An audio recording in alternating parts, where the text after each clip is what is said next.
Man, everyone else is out here having a great time playing Donkey Kong, and I chose to get the edgy Pac-Man game instead. Shadow Labyrinth's trailer dropped amongst the avalanche of new content to look forward to alongside the Switch 2, and something about it just really grabbed me. I wouldn't call myself a Pac-Man fan.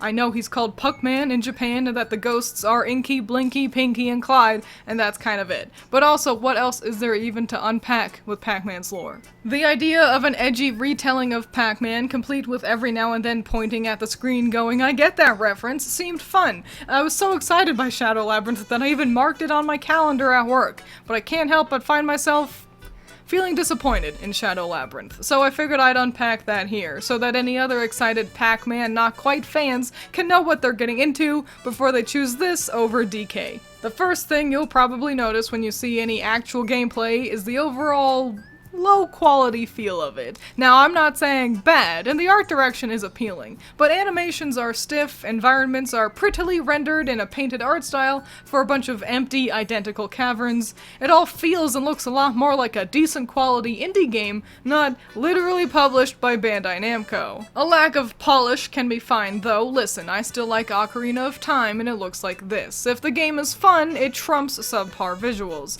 Now, I think I should mention that this is my first time playing a Metroidvania, so I can't call myself an expert of the genre by any means. I'm excited to see if anyone who does actually know more about the genre has actually played this, and if you have, please feel free to share your thoughts in the comments after I finish making this video. But from my limited experience, I still find this gameplay sluggish, and I get that as you progress you'll unlock more movement options like a double jump for example, but gaining new abilities is slow going, and I don't know, if the first 30 hours of your game feels like you're playing in the mud, that's not super fun. Combat, similarly, is clunky and limited too. You only have a basic 3-strike attack, and while that's serviceable against normal enemies, fights with bosses are boring. They sponge up a bunch of hits and you just spam X until you win. Again, there's combat abilities to unlock too, but the one I've collected so far is a crappy, weak, slow charge attack that just isn't very effectively incorporated into your normal attack pattern.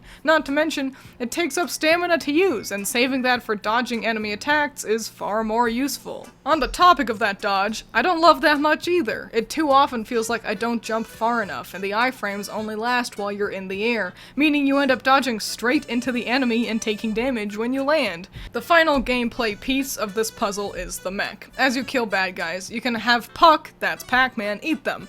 This gives you materials to trade with at shops and also fills up a meter. Once that meter is full, you can enter a mech for a short time, wherein you're basically invincible. Cute reference to Pac-Man's power pellets, right? Well, not really, because the mech is often too large to maneuver through the level efficiently, and if you die, the meter depletes too, so you're constantly grinding to eat enough enemies to summon it, just to get cucked by a small platform in your way. All in all, the Metroidvania element of gameplay is drab, unsatisfying combat in a boring world that's not even fun to explore, and yet, it's the most fun aspect of the game, far more gripping than the Pac-Man sections. The idea of being able to morph into a ball and climb up walls is so smart for a game like this. It makes me wonder why devs don't end up copying the idea from Samus more often. In theory, these moments where you get to Pac-Man your way around a level should be great, but enemies constantly getting in your way is more of an annoyance than a cool challenge. Platforming in this mode is also often clunky, as Puck's jumps can be a pain to angle and often are finicky to get the right amount of height. And at the end of the day, all you get for this work is either getting to a location you could have just walked to, or a dead end. And to top it all off, the Pac-Man references are few and far between, nestling comfortably at surface level at best. I fought the orange ghost and its name wasn't even Clyde! The story's also really taking its time to develop, which can be swell, but Puck is weirdly cagey and reluctant to give the player any information. Who am I? Where am I? What is Puck? How can Puck take over my body? What's with the ghostly girls we encounter every now and then? Why does the game act like this random man should matter? It wasn't until after I had already bought the game that I learned it's less related to good old Pac-Man and is actually a tie-in to the TV show Secret Level and its Pac-Man episode.